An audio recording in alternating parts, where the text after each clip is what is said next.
Alhamdulillah, kita panjangkan suasana syukur pada Allah Ta'ala di atas segala nikmat kurnia yang Allah bagi kat kita. Yang mana apa-apa yang Allah bagi dalam hidup kita ini, sebenarnya Allah nak uji kita, sama ada kita ini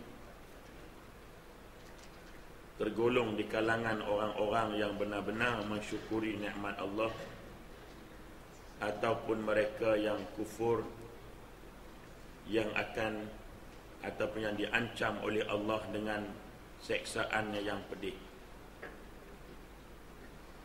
Kita syukur pada Allah Ta'ala kerana pada hari ini Allah izinkan kita untuk bersama dengan Ramadan yang penuh keberkatan ini.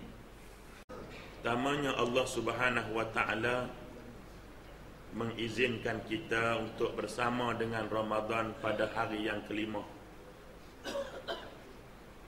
Yang pasti tak ada orang yang tahu sama ada kita sempat menghabiskan hari ini ataupun apakah kita sempat sampai kepada hari besok. Maka kerana itu, sebagai mukaddimah kuliah kita pada tengah hari ini, suka saya mengajak diri saya untuk bertanya dengan diri saya, kenapakah Allah Subhanahu wa Ta'ala mengizin dan memilih kita untuk bertemu dengan Ramadan pada kali ini? Soalan ni nampak biasa, tapi kalau saya tanya seorang demi seorang, saya percaya umat Islam ramai tak boleh jawab soalan ni. Kerana itu, kalau kita lihat, Fathiyakan menulis satu buku, iaitu buku Apa Ertinya Saya Menganut Islam. Ramai orang dah baca buku ni, tapi pernah tak kita tanya kenapa tajuk ini dipilih oleh Fathiyakan, salah seorang pimpinan Ikhwanul Muslimin? Dia tulis tajuk buku Apa Ertinya Saya Menganut Islam. Kita tengok soalan tu biasa saja, tapi terfikir tak kita kenapa tajuk ni dipilih? Tajuk ni dipilih kerana ramai di kalangan umat Islam yang tidak mengetahui kenapa dia jadi Islam. Dia sendiri pun tak boleh nak jawab. Kalau orang tanya kenapa engkau menganut Islam, dia sendiri pun tak jawab.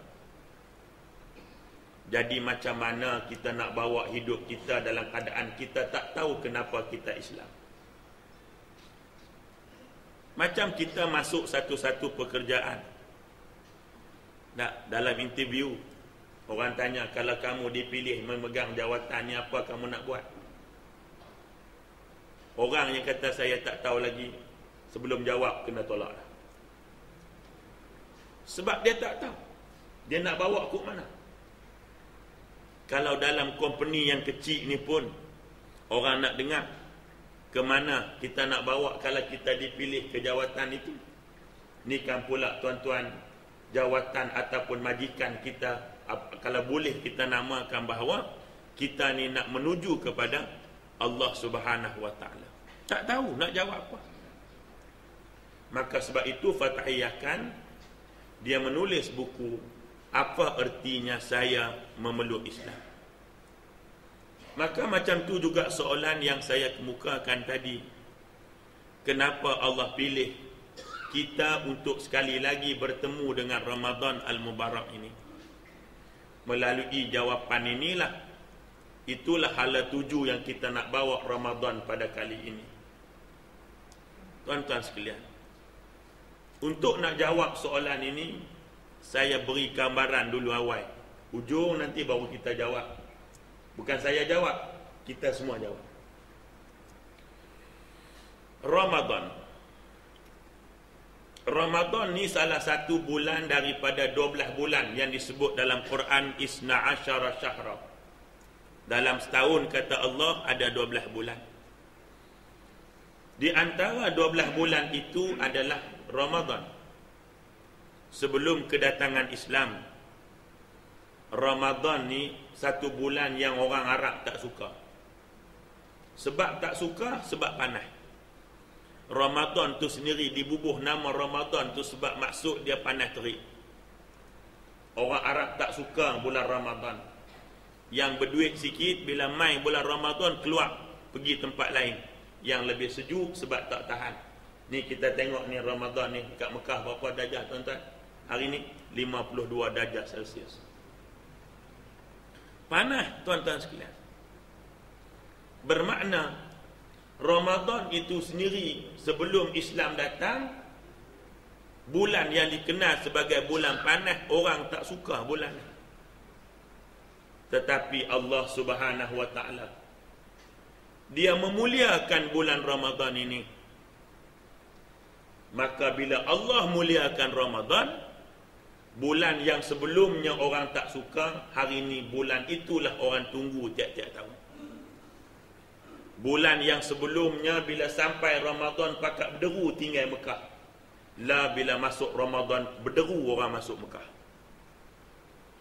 Ni Allah Ta'ala dia nak twist benda tu saja tuan-tuan sekalian, dia boleh jadi. Maka bagaimana Allah memuliakan Ramadan sehingga jadi bulan yang orang tunggu, sehingga jadi bulan yang orang cintai. Bahkan ahli sufi 6 bulan sebelum Ramadan dah doa supaya Allah pertemukan Ramadan. Ahli sufi 6 bulan sebelum Ramadan doa dah, balighna Ramadan, balighna Ramadan.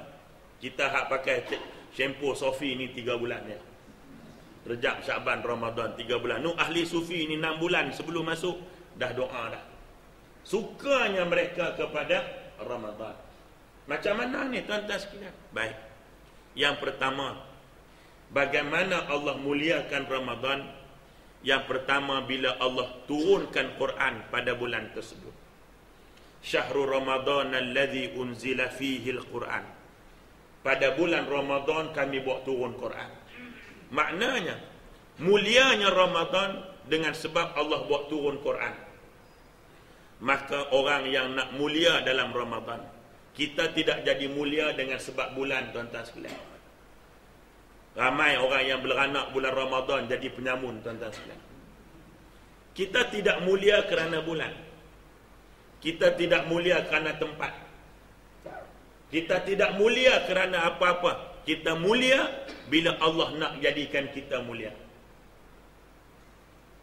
Kita tak mulia dengan sebab tempat. Sebab tu Mekah hebat, tapi Abu Lahab tak jadi apa. Mesir hebat, tapi tak jadi apa. Fir'aun duduk situ juga. Jadi mulianya seseorang bukan kerana tempat. Maka Allah Subhanahu wa ta'ala dia buat turun Quran dalam Ramadan. Maka Ramadan tu jadi mulia. Maknanya siapa-siapa yang duduk dalam Ramadan takkan mulia kalau dia tak duduk dengan Quran. Itu maksud saya. Kalau Ramadan itu Allah tak turun Quran, tak ada apa Ramadan. Supaya bulan-bulan lain juga. Kan? Tapi bila Allah turunkan Quran pada Ramadan, bulan yang selama ini tak ada apa-apa mencacak jadi mulia. Maka bila kita duduk dalam Ramadan, kita takkan jadi mulia dengan sebab Ramadan. Bukan. Kita tak mulia dengan sebab kita duduk dalam Ramadan. Itu sebab saya tanya tadi ni, kenapa Allah pilih kita ni? Jangan ingat bila kita masuk dalam Ramadan kita mulia secara automatik. Tidak. Tapi kita mulia dalam Ramadan ini bila kita duduk dengan Quran. Hari ini hari kelima tuan-tuan sekalian. Ada orang yang tak mulakan lagi baca Quran. Hari ini masuk hari kelima. Ada orang yang masih tak pegang Quran. Hari ini hari kelima. Ada orang yang masih tak tengok Quran. Maka orang macam ni tak mulia. Dia mulia bukan kerana duduk dalam bulan, Ramadan, tetapi mulia bila dia duduk dengan Quran sebagaimana Allah muliakan Ramadan dengan dibawa turun Quran. Tuan-tuan dan perempuan sekalian, lidi penyapu. Bila Allah Ta'ala, bila kita kumpul-kumpul jadi batang, orang buat penyapu. Lidi penyapu kalau letak atas meja makan, dijadikan untuk congkak gigi. Tidak, tuan-tuan. Macam ada cerita, ada satu kumpulan ni, dia tak pernah makan kat hotel. Satu hari dia orang bawa, dia orang pedalaman, tak tahu dia hotel. Tengok orang makan, dia pun makan. Last kali makan, orang ambil kayu.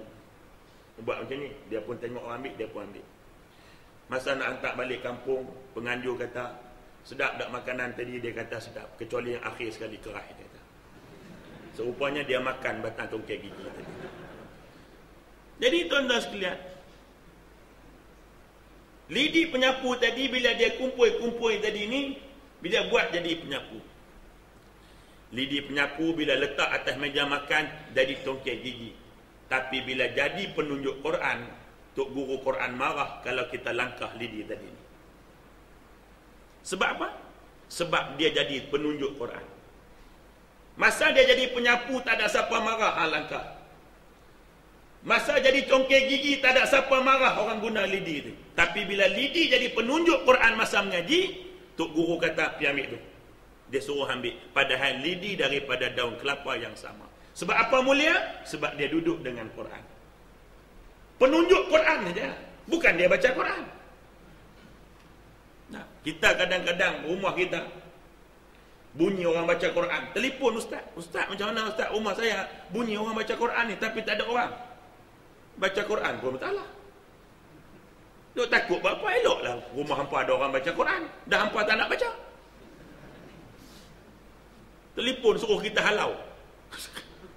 Suruh halau, dia kata ni jin masuk rumah saya, dia mengaji Quran, anak-anak takut. Masya Allah, kalau mengaji Quran takut, dah bila masa apa berani? Mujoklah ada orang baca Quran kan? Kalau orang menyanyi rock kat situ, apa jadi? Jadi maknanya begitu juga dengan kulit lembu. Kulit lembu ni kalau orang jadikan kompang, orang pukul. Kulit lembu ni kalau orang jadikan bola, orang sepak. Tapi bila kulit lembu ni Allah jadikan kulit, mereka jadikan kulit Quran, orang cium kulit lembu ini. Tambah-tambah orang Melayu ni, oh, bak cium Quran tuan-tuan sekalian. Bukan setakat 1, 3 kali cium Quran ni. Quran pun terkejut. Padahal kulit kulit lembu tadi jadi bola tendang. Jadi kompang orang pukul. Tapi bila jadi kulit Quran, orang cium. Sebab apa? Sebab dia duduk dengan Quran. Bukan baca Quran pun. Jadi kulit Quran saja. Kalau lili jadi mulia kerana penunjuk Quran. Kulit jadi mulia kerana duduk jadi kulit Quran. Takkanlah manusia-manusia yang merupakan makhluk terbaik bila duduk dengan Quran Allah tak angkat darjah dia tinggi lebih daripada makhluk lain. Tapi masalahnya hari ini kita duduk bulan Quran tapi kita tak duduk dengan Quran. Sebab itu kita tak ada apa beza pun, tak ada kelebihan sekalipun duduk dalam Ramadan. Sebab Ramadan mulia sebab turun Quran. Dulu orang benci. Maknanya siapa-siapa yang duduk dalam Ramadan tak duduk dengan Quran, tak ada kemuliaan di sisi Allah walaupun dia duduk dalam bulan yang mulia ini. Faham maksud saya? Dia boleh faham kuliah Zuhur ni kira A lah tuan-tuan sekalian. Bukan senang nak faham kuliah Zuhur ni. Kuliah subuh boleh faham sebab otak tak apa nak cayak sangat tuan-tuan sekalian. Itu satu. Yang keduanya, bagaimana Allah Subhanahu wa taala memuliakan Ramadan. Dengan yang kedua, bila Allah wajibkan puasa pada bulan tersebut. Tuan-tuan sekalian, dulu orang dulu puasa juga. Kama kutiba alal ladzina min qablikum. Orang dulu pun puasa macam kita puasa. Cuma dia tak letak pada bulan yang satu. Mai umat Nabi kita ni, Allah Ta'ala letakkan puasa itu pada satu bulan yang khusus. Maknanya Ramadan mulia kerana ada puasa. Bermakna siapa-siapa yang duduk dalam Ramadan tak puasa, dia tidak ada apa-apa kemuliaan yang Allah bagi kat dia. Nampak tak? Kalaulah Ramadan ni tak ada kewajipan puasa, macam tak ada apa. Jadi macam bulan-bulan biasa sajalah. Nah, bahkan Ramadan itu pula orang sebut bulan puasa. Baik. Jadi maknanya ini tak apalah, sebab semua orang puasa, tuan-tuan sekalian kan. Maknanya yang kedua ada pada kita. Yang ketiga, Allah muliakan Ramadan daripada bulan yang orang tak peduli, bulan yang orang tak suka, kepada bulan yang orang suka dan cintai, bila Allah muliakan Ramadan itu dengan tarawih. Bahkan sebahagian daripada ulama menafsirkan hadis man qama ramadana imanan wa ihtisaba ghufira lahu ma taqaddama min dhanbi. Siapa-siapa yang mendirikan Ramadan dengan penuh rasa iman dan mengharapkan ganjaran daripada Allah Ta'ala, nescaya Allah mengampunkan dosa-dosa dia yang lalu. Ulama hadis menafsirkan qama di sini maknanya tarawih. Sebab itu sebahagian ulama juga mengatakan bahawa Allah menganugerahkan tarawih itu sebagai memudahkan untuk hamba-hambanya melakukan qiyamul lail. Tarawih itu dinamakan qiyamul lail sebab tu ada yang buat tarawih 11 rakaat. Kerana Nabi Aisyah kata buat qiyamul lail tak pernah lebih daripada 11 rakaat. Tu yang ada kata 11 rakaat main hujah tu. Antara hujahnya dia ambil ni lah. Jadi Allah Ta'ala tadi ni dia turunkan tarawih supaya kita dapat beramai. Bulan lain susah nak bangun semayang, tuan-tuan. Bangun malam nak semayang bukan senang. Nak orang kencing manis dia boleh bangun malam, tapi bangun nak semayang susah. Nak kencing senang sebab dia kencing manis. Dan senang. Ada kawan-kawan dia hantar mesej kat saya. Cara nak menyukat tahap keseriusan kencing manis, dia kata. Kalau setakat kita kencing, lepas kencing semut urung tu tak teruk lagi, dia kata. Yang lebih teruk sebelum kencing semut dah tunggu nak urung, tu lagi kencing.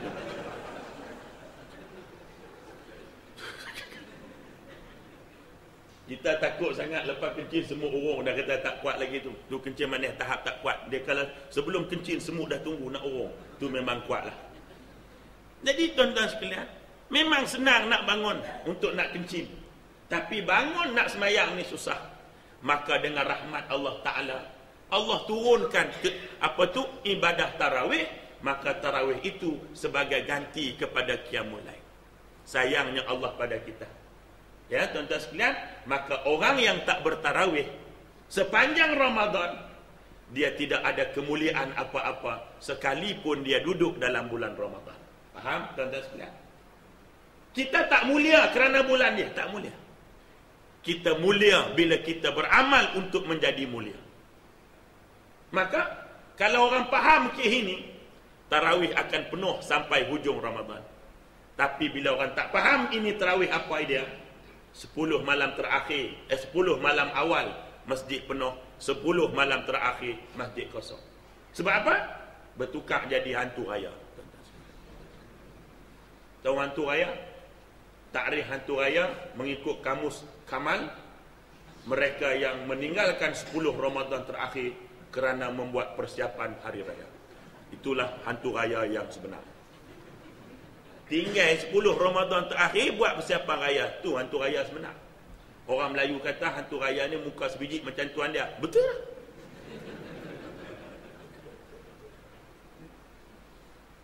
Jadi tuan-tuan sekalian, sebab apa? Sebab dia tak faham tarawih tu apa benda. Dia anggap tarawih ini ialah buat kerana sunat, tuan-tuan sekalian. Sebenarnya disitulah keletaknya kemuliaan seseorang bila dia masuk dalam Ramadan. 3. Yang keempat, tuan-tuan sekalian, Allah muliakan Ramadan dengan Lailatul Qadar. Baik. Macam mana adanya Lailatul Qadar, tuan-tuan sekalian? Baik. Sebelum tu, tadi pagi pun saya sebut Syekh Mutawalli Sya'rawi, seorang ulama Allah yarham, ulama Mesir, pernah ditanya bilakah Lailatul Qadar itu berlaku. Orang tanya kat dia, Dia jawab, soalan hang ni memang senang, tapi aku nak jawab susah. Tapi sebab hang dah tanya, aku kena jawab, dia kata. Nah, ialah Nabi pun tak bagi secara tepat bila Lailatul Qadar. Tiba-tiba si Mamat ni boleh tanya Pak Syekh ni, bila Lailatul Qadar. Tapi bila kena tanya, kena jawab lah kan. Dia jawab macam mana tu, akan terkepandaian sendiri. Dia kata, sebab hang tanya, aku nak jawab lah. Lailatul Qadar berlaku pada malam kamu tidak bangun. Betul Lailatul Qadar. Yang ni cerdik ulama' ni, tuan-tuan sekalian, dia jawab. Kita susah juga nak jawab tu kan. Kita akan jawab, Nabi pun tak tahu hadut tanya apa ni. Tak, kita akan jawab. Kita tak cerdik tuan-tuan. Ni Tuan Alim ni cerdik dah. Nampak tak tuan-tuan sekalian? Dia kata apa? Dia kata Lailatul Qadar berlaku pada malam hang tak bangun. Maknanya kalau nak jumpa hang kena bangun sampai habis. Ni dia budak-muda si Mamat tadi ni, tuan-tuan sekalian. Tu cerdik. Sejarah tuan-tuan, kalau kita baca sejarah Tok Kenali, ya tak? Tok Kenali ni dalam kampung dia ada orang Siam, tuan-tuan. Orang Siam Buddha lah. Dia hidup dalam masyarakat Melayu ni lama dah. Satu hari pak dia mati. Anak dah jumpa Tok Kenali. Dia kata, Tok kata, pak saya mati, boleh nak tolong semayang, dia kata. Suruh Tok Kenali semayang mayat bapak dia ni Buddha ni. Tok Kenali tak apa, Zuhur nanti buat mayat tu, dia kata. Ni Tok Kenali ni. Nasib baik berlaku zaman dulu. Kalau berlaku zaman lah, Tok Kenali kena ambil tindakan jaiz buat masuk mayat orang kafir masjid, tuan-tuan sekalian. Jadi tuan-tuan sekalian, sampai situ mayat Zuhur, sampai Zuhur mayat sampai. Anak orang Siam dia kata, Tok Guru, mayat dah sampai dah. Tak apa, tak belakang, kami nak sembahyang Zuhur dulu, kata adik Tok Kenali. Habis mayat Zuhur main, budak tadi, anak orang mati tadi, dia kata nak bawa mayat ke depan kan? Dia kata sudah dah. Tok Kenali kata dah sembahyang siap dah. Kata anak dia kata semayang, saya duk tengok orang Melayu kalau semayang mayat duk depan, ni mayat bapa saya duk belakang. Macam mana Tok Guru kata dah semayang? Tok Kenali kata orang Melayu bila semayang mayat duk depan sebab dia biasa semayang. Ayah hang semua hidup tak nak semayang sebab tu duk belakang. Akhir sekali anak Tok Siam ni masuk Islam. Sebab dia takut bila dia mati besok semayang mayat duk belakang. Nampak? Ni nama Tok Guru, tuan-tuan sekalian. Dia cerdik. Nampak? Kita harap garu kepala ya kan, cerdik. Baik. Jadi nak sebut tadi ni Lailatul Qadar ni, dari mana tu qadar ni, tuan-tuan sekalian? Nah. Nabi SAW dia doa dengan Allah. Dia merayu dengan Allah, dia kata, ya Allah, umat dulu umur panjang-panjang, dia kata. Umat aku ni umur dia hang bagi dia antara 60 sampai 70 tahun saja. Macam manalah mereka nak bersaing dalam nak beramal soleh. Umur pendek, orang dulu ribu-ribu tahun, ratus tahun. Jadi macam mana umat aku nak menambahkan pahala, nak sama banyak pahala sedangkan umur mereka pendek. Allah dengan Nabi ni tuan-tuan sekalian, tak saya kata apalah. Ya? Akhirnya dia menganugerahkan Lailatul Qadar. Yang disebut dalam Quran khairun min alfi syahr, lebih baik daripada 1000 bulan. Bukan 1000 bulan, lebih baik daripada itu. Bayangkan Nabi tu dia doa tu untuk siapa? Untuk kita kan. Dia bukan doa untuk kita. Dia dah masuk surga. Dia ahli syurga. Dia kesian kat kita. Amalan tak banyak dalam pada 60 tahun pun tuan-tuan sekalian. Berapa tahun yang kita beramal ini? Mula balik umur 15 tak tahu semayang lagi. Umur 25 baru tahu subuh 2 rakaat, Zuhur tak tahu lagi. Bila hak semayang penuh bila? Tuan-tuan sekalian, dah dekat nak mati esok lusa. Umur dah pendek, amal tak ada. Ni Nabi duk fikir kita ni. Doa dengan Allah, Allah bagi. Tiba-tiba Allah dah bagi keistimewaan, kita abaikan. Kalau inilah prinsip kita. Satu soalan saya nak bagi pada tuan-tuan. Lau kana bainana, apa macam kalau Nabi ada zaman kita, duk dengan kita yang mengabaikan Lailatul Qadar. Dia doa untuk kita, kita dah dapat, kita abai. Macam budak nak masuk universiti, tak ada duit, kita bagi duit dia, tiba-tiba kuliah tak pergi, semua tak pergi. Kecewa tak kita? Confirm kecewa. Tahu? Lau kana bainana itu makna kalau Nabi duk dengan kita. Sedih tak dia? Sedih dia. Lau kana bainana ni kalau Nabi duduk dengan kita. Dia ada dua, satu laukana bainana, satu lagi bananana. Itu rancangan kartun. Tuan-tuan sekalian, mulianya tadi ni Lailatul Qadar. Maka nanti saya sebut secara umum nak ujung tadi, masa saya simpulkan apa kriteria yang ulama tentukan untuk layak dia mendapat Lailatul Qadar. Ujung nanti kriteria 3, 4 tuan-tuan sekalian. 4, 5. Allah muliakan Ramadan dengan dianugerahkan sahur. Kita tak jadi mulia dengan sebab kita duduk dalam Ramadan. Tapi kita jadi mulia bila kita beramal sebagaimana amalan yang Allah memuliakan Ramadan daripada sebelumnya. Sahur hanya ada dalam Ramadan, tak ada bulan lain. Tuan-tuan sekalian.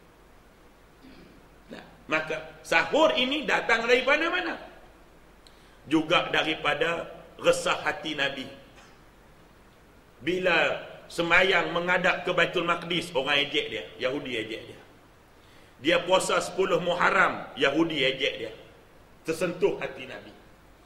Bila turun ayat kefarduan puasa, hati Nabi berkata-kata sendiri, harap-harap adalah beza antara puasa umatku dengan orang Yahudi. Tak nak lagi orang Yahudi duk peleceh. Maka dari situ Allah anugerahkan sahur. Sehingga sahur dijadikan perbezaan antara puasa umat Nabi SAW dan juga orang Yahudi.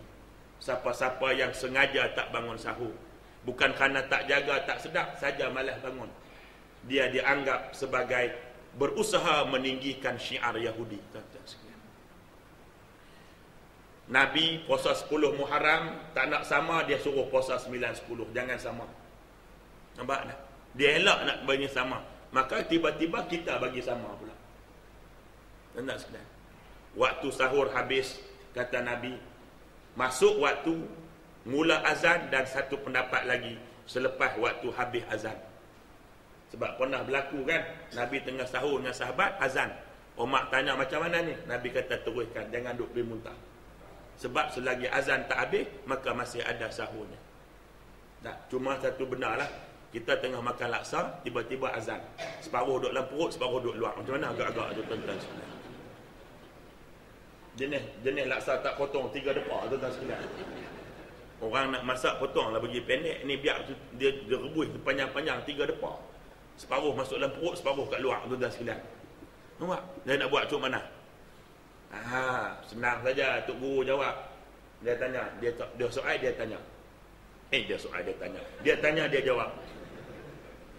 Dia kata, senang saja nak jawab tu. Dia kata, petua dia, puasa ni apa-apa yang masuk batal. Dia kata. Dia beza dengan uduk. Uduk apa-apa yang keluar, uduk batal. Puasa yang masuk batal, uduk yang keluar batal. Betul tak? Kentut keluar kan masuk? Keluar kan? Puasa tak batal, uduk batal sebab keluar. Benda yang keluar, uduk batal. Air kencing keluar kan? Batal. Tapi kalau puasa tak batal kencing. Makan, masukkan makan kan? Uduk batal tak? Tak batal. Yang masuk uduk tak batal. Yang batal puasa. Nampak? Benda keluar ni batal. Sebab tu sebahagian pendapat mazhab Syafi'i nak benda-benda yang keluar daripada benda kotor, dia tak boleh makan. Sekali benda tu nampak elok, macam kopi yang keluar daripada perut musang dulu sebenarnya. Walaupun kopi tu elok, sedap benar, tak boleh makan. Petua pun putih tak boleh makan sebab keluar daripada benda tak elok. Dia macam budak kecil makan jagung lah tuan-tuan sekalian. Dia bukan kunyah kan. Bila dia berak elok saja tuan-tuan, jagung tu keluar. Kita rasa, oi sayang pula ni banyak basuh-basuh buat bubuk jagung pula tuan-tuan sekalian. Jual kat bazar Ramadan, laku pula tu. Tak boleh, walaupun dia elok, dia keluar daripada benda tak elok. Yalah kalau seketul jagung nak elok, keluar kan. Tak ada apa-apa pun tuan-tuan sekalian. Kesan sayang tak kan? Cuci-cuci dengan klorok, buat bubuk jagung lah tuan-tuan sekalian. Jadi nak menyebut tadi ni tuan-tuan sekalian, Ramadan apa tu sahur tadi ni adalah antara benda yang Allah muliakan. Dengan sebab sahur tadi, malah Ramadan itu jadi mulia. Kerana itu Nabi kata, bersahurlah kamu kerana padanya ada keberkatan. Berkat pada apa berkat yang kita dapat bila kita bangun sahur? Ni orang tak faham, sebab tu dia tak sahur. Bahkan kadang-kadang dia bangga, dia kata, ustaz saya sejak pada bujang tak pernah sahur. Dia rasa bagus. Macam kuat lah macam tu kan. Macam Power Ranger je, tuan-tuan sekalian. Rupanya, inilah yang kita bimbang, kita bangga dalam kejahilan. Bangga dalam keadaan orang yang alim malu, tuan-tuan sekalian. Orang alim malu kalau dia kata dia tak sahur. Tapi orang jahil bangga kerana kejahilan dia. Dia rasa dia bangga sebab tak sahur. Orang lain semua sahur lapak. Tengok saya tak sahur pun tak lapak sahur. Nampak tak, tuan-tuan sekalian? Jadi kita takkan mulia tanpa sahur. Mulia kita Ramadan ini kerana sahur tadilah. Ya, baik. Itu yang 5 dan yang ke-6, tuan-tuan, yang terakhir sekali ni. Bagaimana Allah memuliakan Ramadan dengan kefarduan zakat fitrah. Zakat fitrah merujuk kepada asnaf yang nak kita bagi pada zakat ni. Jangan tengok zakat tu. Maknanya Allah muliakan Ramadan kerana adanya konsep bantu orang lain. Zakat maknanya bantu orang lain, kan? Maknanya kamu takkan jadi mulia kalau Ramadan ini kamu tak bantu orang. Alhamdulillah Allah fardukan wajib zakat fitrah. Kalau Allah Ta'ala tak fardukan zakat fitrah, silap-silap hari bulan sampai hari ni kita tak tolong orang, tuan-tuan. Tak bantu orang susah. Tapi kenapa? Allah dah fardu zakat fitrah, nak tak nak kena bayar. Maknanya kalau kita nak mulia Ramadan, kita menjadi orang yang paling mudah membantu orang lain. Inilah 6 faktor bagaimana Allah memuliakan Ramadan. Sebagaimana Ramadan jadi mulia dengan sebab 6 ini, siapa-siapa yang duduk dalam Ramadan akan hanya mulia apabila dia juga melakukan ke-6 perkara ini, yang mana ke-6 perkara ini adalah kriteria seseorang untuk layak bertemu dengan Lailatul Qadar, insya-Allah. Itulah yang saya nak sebut pada tengah hari ini. Mudah-mudahan ada manfaatnya di sisi Allah Subhanahu Wa Taala. Tak payah panjang-panjang sangat Pak Jin. Yang penting hangpa faham dah kan? Faham dah? Baik. Tok guru saya kata kalau hang ceramah orang dah faham, hang kena berhenti. Kalau hang terus dia jadi tak faham balik, jadi berat pula saya kena ulang balik tajuk hak awal tadi ni. Jadi sebelum saya pening, hangpa pun pening.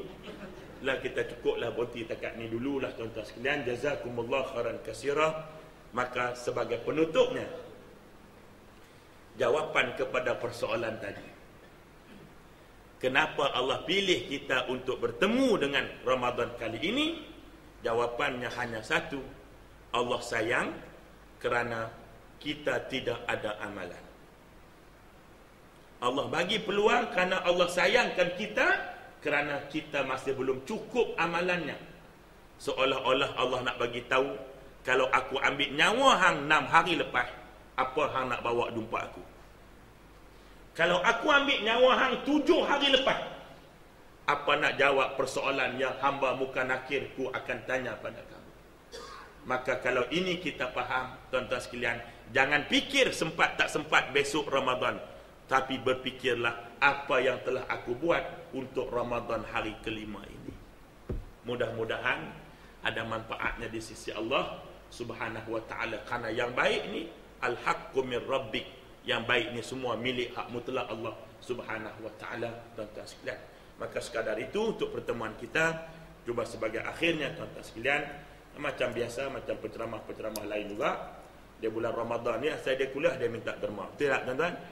Siapa penceramah subuh ke duha dia mesti minta derma. Kadang-kadang dia ada bunyi kat belakang-belakang pintu, dia kata apalah ni, sikit-sikit derma, sikit-sikit derma. Ini ujian daripada Allah Ta'ala. Bulan lain hampa pergi cari, nak cari tempat derma. Ramadan Allah bagi mudah macam tadi ni, tarawih bagi mudah, qiyam awal, maka Allah hantar tabung untuk hampa nak bubuh, tuan-tuan sekalian. InsyaAllah, tuan-tuan sekalian, tak ada siapa miskin kerana derma, tak ada, tuan-tuan. Hampa pergi tanya orang minta sedekah tu, kenapa pakcik miskin? Tak tahulah nak, mungkin dulu masa muda-muda pakcik banyak sedekah, sebab tu miskin, tuan-tuan sekalian. Dia tak ada orang jawab macam tu, kecuali orang yang masuk ayat asam Jawa lah kepala dia, tuan-tuan sekalian. Jadi derma ni sebenarnya untuk saya bangunkan. Saya baru saja dapat tanah 2 hari sebelum Ramadan. Saya dah ada sekolah di Kerdau, sekolah kafa, 84 murid, guru 4 orang. Tuan-tuan sekalian, pembantu guru 2, kerani seorang. Yuran RM20 seorang.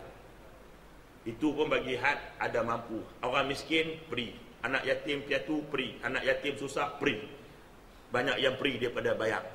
Tuan-tuan sekalian, tak apalah, tu kerja Tuhan belaka. 3 tahun dah tak ada apa sangkut tuan-tuan.